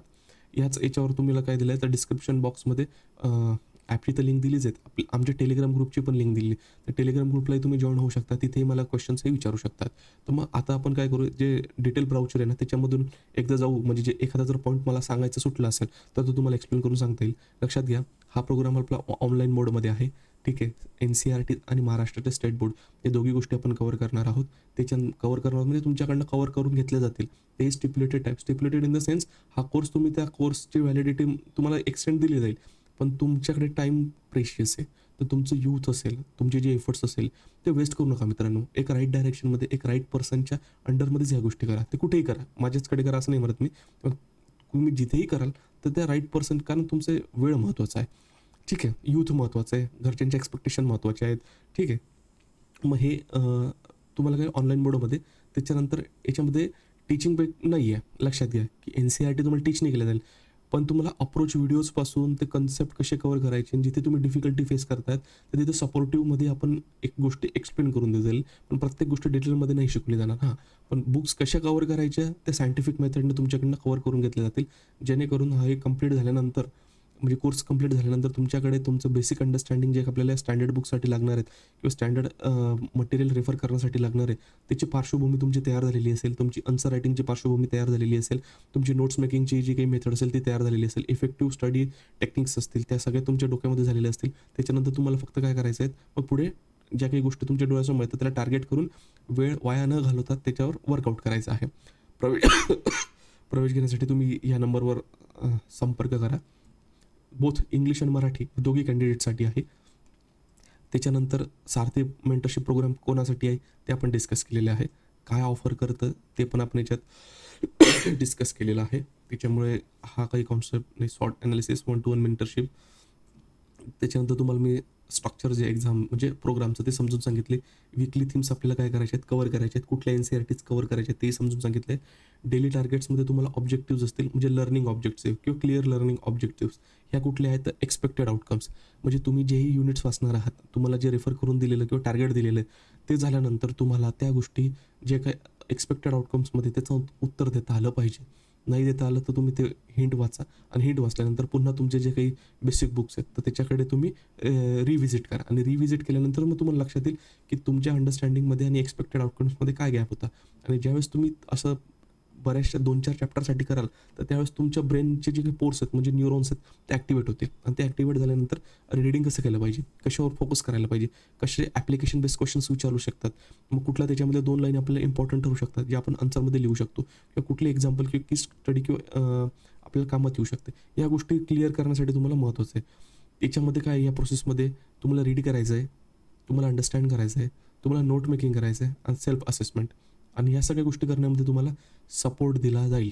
त्याच्यानंतर basic books best expected outcomes जो मी तुम्हाला सांगितलेलं आहे. मेंटरशिप सेशन जे वीकली आपलं होणार आहे, वीकली आपण भेटणार आहोत. आणि मिनी टेस्ट, तुम्हाला 6 जे मिनी टेस्ट आहेत जो पूर्ण आपण NCERTs बघितले त्याच्यावर 6 मिनी टेस्ट दिलेले आहेत. मॅक्सिमम मी याच्यासाठी नाही दिलेले आहेत, कारण की काय, एक तर तुम्ही मॅक्सिमम दिले तरी तुमच्याकडनं लिहून होणार नाही, तुम्ही जास्तीचे पैसे पे कराल. आणि दुसरी गोष्ट म्हणजे काय की सुरुवातीला तुम्हाला महत्त्वाचं काय की तुमचा जो रायटिंगचा इनर्शिया आहे तो ब्रेक होणे गरजेचं आहे. तुम्ही जे लिहिलेलं आहे ते तुम्हाला आठवतं ते गरजेचं आहे. तर ह्या मिनी टेस्टचा पर्पज हा आहे की तुम्हाला एक्झाम जे काही लॉंग ड्युरेशनमध्ये होते म्हणजे 3 तासामध्ये होते किंवा 20 क्वेश्चन लिहावे लागतात किंवा स्टँडर्ड बुक्स कव्हर केल्यानंतर जेवढ्या डेप्थमध्ये जातं तर त्याच्या जी प्रिपरेटरी फेज आहे त्या प्रिपरेटरी फेजमध्ये किती डेप्थपर्यंत तुम्ही लिहित असताना तुम्हाला काय प्रॉब्लेम जाणवतात तर त्याचं एक टेस्ट मॅचसारखं जे असेल त्याच्यासाठी आपण हे काय ह्या टेस्ट दिलेल्या आहेत. आणि डेली बेसिसवर क्वेश्चन देण्याचं काही नाही मित्रांनो. डेली बेसिसवर कधी त्याचं इम्पॉर्टन्स काय ते आपण नंतर डिस्कस करूया. पण डेली बेसिसवर जर दिले ना, तर जे चॅप्टर तुमचे झालेत ना, तुम्ही ॲज इट इज ते नाही लिहू शकत. हां, तुम्ही डेली बेसिसवर तुमच्या लेवलला काय करू शकतात, जे एक्सपेक्टेड आउटकम्स दिलेले आहेत ना, तुमचे चॅप्टर वाचल्यानंतर तुम्ही त्या क्वेश्चनचं उत्तर काय आहे ते उत्तर लिहून काढायचं आणि उत्तर लिहून काढल्यानंतर जे एक्सपेक्टेड आउटकम्स आहेत त्याला कम्पेअर करायचं. मग त्याच्यात काय दिलं होतं आणि तुम्ही काय दिलेलं आहे, तर याच्यामध्ये तुम्हाला लक्षात येईल. तुमचे पॉईंट्स लिहित असताना तुम्ही 4-5 शब्दामध्ये किंवा एक पॅराग्राफ लिहिलेला आहे एका पॉईंटसाठी, तो कन्साइज करून कसा एका 2-3 लाईनवर आणला पाहिजे. ह्या गोष्टी काय होईल, हे तुमच्या डेव्हलप होतील. आणि इथे जिथेही तुम्हाला प्रॉब्लेम जाणवतोय, तुम्ही डायरेक्टली मला काय करायचं आहे, अप्रोच करायचं आहे. त्याच्यानंतर सारथी मेंटरशिप प्रोग्राममध्ये ह्या मिनिमम थिंग्स ज्या आहेत त्या इन्क्लूड केल्या, म्हणजे व्हिडिओज याच्यामध्ये अजून ॲड होतील. अंडरस्टँडिंग जे असेल, सिलेबस अंडरस्टँडिंग आहे, PYQ अंडरस्टँडिंग आहे, रीड कसं इफेक्टिव्हली केलं गेलं पाहिजे, नोट्स मेकिंग, आणि जे बेसिक अंडरस्टँडिंग आहे, ॲडव्हान्स लेवलची जी अंडरस्टँडिंग असणार आहे, हे तुमचे पाथदर्शक मेंटरशिप प्रोग्राम आहे, हे त्याच्यामध्ये कव्हर केली जाईल. सब्जेक्ट वाईज जे कव्हरेज आहे, हे सब्जेक्ट वाईज कव्हरेज कसं केलं जाईल हे मी तुम्हाला सांगितलं. Basic books based expected outcomes ते कव्हर करत असताना कसे केले पाहिजे. आन्सर रायटिंग टेस्ट, म्हणजे ज्या 6 मिनी टेस्ट आहेत या कसं तुम्ही देणार आहात, म्हणजे काय तुमचं syllabus first reading, second reading, notes making, त्याचं रिव्हिजन झाल्यानंतर तुम्ही एक टेस्ट घ्याल, ती एक टेस्ट इव्हॅल्युएट म्हणजे काय कराल, लिहाल तुमच्या म्हणजे आपल्या ॲपमध्ये अपलोड कराल, ती माझ्याकडे येईल. ॲट मॅक्स 7 दिवसामध्ये ती तुम्हाला इव्हॅल्युएट करून दिली जाईल. ती दिल्यानंतर त्याचा फीडबॅक वाचून वगैरे तुम्ही डायरेक्टली माझ्याशी 1 to 1 डिस्कस कराल आणि तुमच्या कॉपीमध्ये प्रत्येक क्वेश्चनमध्ये किंवा क्वेश्चनच्या प्रत्येक पार्टमध्ये काय प्रॉब्लेम होता, तिथं काय असं वर्कआउट करायला पाहिजे होतं, तर ते आपण काय करणार तर डिस्कस करणार आहोत. त्याच्यानंतर mentorship and doubt clearing 1 to 1 session जे आहेत ते मी तुम्हाला पहिलेच म्हटलं. स्टडी टेक्निक, टाईम मॅनेजमेंट हे आपण डिस्कस केलं. पियर रिव्ह्यू सेशन म्हणजे काय, ग्रुपमध्ये भेटल्यानंतर जसं मी तुम्हाला सांगितलं, तुम्ही एकमेकांच्या नोट्स कशा आहेत त्या बघू शकतात, हे तुम्हाला व्हॅल्युडेशन भेटू शकते की आपण कसं अप्रोच केलं पाहिजे, आन्सर रायटिंग करत असताना काय अडचण येत आहेत किंवा बाकीचे कसे लिहित आहेत हे तुम्हाला समजायला मदत होईल. मोटिवेशन आणि स्ट्रॅटेजी. त्याच्यानंतर ह्या गोष्टी त्याचंच मराठीमध्ये काय दिलेलं आहे मित्रांनो, तर एक्सप्लेनेशन या ठिकाणी आपण दिलेलं आहे. काय कुठल्या गोष्टी आपण कव्हर करणार आहोत, कसं करणार आहोत. त्याच्यानंतर त्याचं जे स्केड्यूल आहे ते स्केड्यूल आपण या ठिकाणी काय केलेलं आहे तर मेन्शन केलेलं आहे. आता हे जे स्केड्यूल दिलेलं आहे ना, हे पर्सन टू पर्सन व्हॅरी होईल. जो बंदा म्हणजे जो व्यक्ती स्क्रॅचपासून सुरुवात करतोय तर त्याच्यासाठी याच्यापेक्षा जास्त दिवस लागू शकतात. काहींनी अगोदर रीडिंग करून ठेवलेलं असेल त्यांना याच्यापेक्षा कमी दिवस लागू शकतात. तर आपण त्याच्यामध्ये जाणार नाहीत. पण जोपर्यंत तुम्ही हे व्यवस्थित कव्हर करत नाही ना, तोपर्यंत तुम्हाला प्रत्येक जो सपोर्ट आहे तो सपोर्ट प्रोव्हाइड केला जाईल. ठीक आहे. त्याच्यानंतर subject specific study sources and targets polity, हे तुम्हाला ज्यावेळेस तुम्ही कोर्स परचेस कराल हे त्यावेळेस तुम्हाला पूर्ण दिलं जाईल. हे सगळे सब्जेक्ट वाईज दिलेले आहेत जे सुरुवातीला मेन्शन केलेले आहे. ठीक आहे. म्हणजे आपण ज्या सगळ्या गोष्टी आहेत तर त्या आपण डिस्कस केलेल्या आहेत. तर आय थिंक आपला जो म्हणजे प्रोग्राम आहे तर प्रोग्राम संदर्भातली जी इन्फॉर्मेशन आहे ही तुम्हाला कळाली असेल. याच्या संदर्भात तुम्हाला काही डाऊट असेल तर तुम्ही काय करा मित्रांनो, हा जो नंबर आहे आपल्याला 9511900488 याच्यावर तुम्ही मला कॉल करा आणि तुमचे जे काही डाऊट्स असतील ते डाऊट्स विचारू शकता. आणि त्याच्यानंतर ह्या प्रोग्राममध्ये आपण ज्याही गोष्टी डिस्कस केल्या, बघितल्या, ते तुम्हाला त्याचे सॅम्पल सगळ्या गोष्टी बघितल्यासाठी आपले जे काही ॲप्लिकेशन आहे त्याचं डिस्क्रिप्शन बॉक्समध्ये लिंक दिलेली आहे, ते डाउनलोड करा. डाउनलोड केल्यानंतर तुम्हाला तिथे सारथी मेंटरशिप प्रोग्राम नावाचा जो काही असेल तर फोल्डर दिसेल, तर तिथे जाऊन दिल्यानंतर तुम्हाला काही त्या फाईल्स या बघायला मिळतील. आणि अगदी तुम्हाला सांगतो ना, हा फार अफोर्डेबल प्राईसमध्ये हा जो प्रोग्राम आहे हा प्रोग्राम आपण तुम्हाला देऊ केलेला आहे. तर आय थिंक तुमचं प्रिपरेशन हे व्यवस्थित चालत असेल. तुमच्या काही क्वेरीज असतील तुम्ही आम्हाला संपर्क साधू शकतात. आणि व्हिडिओ बघितल्याबद्दल थँक्यू.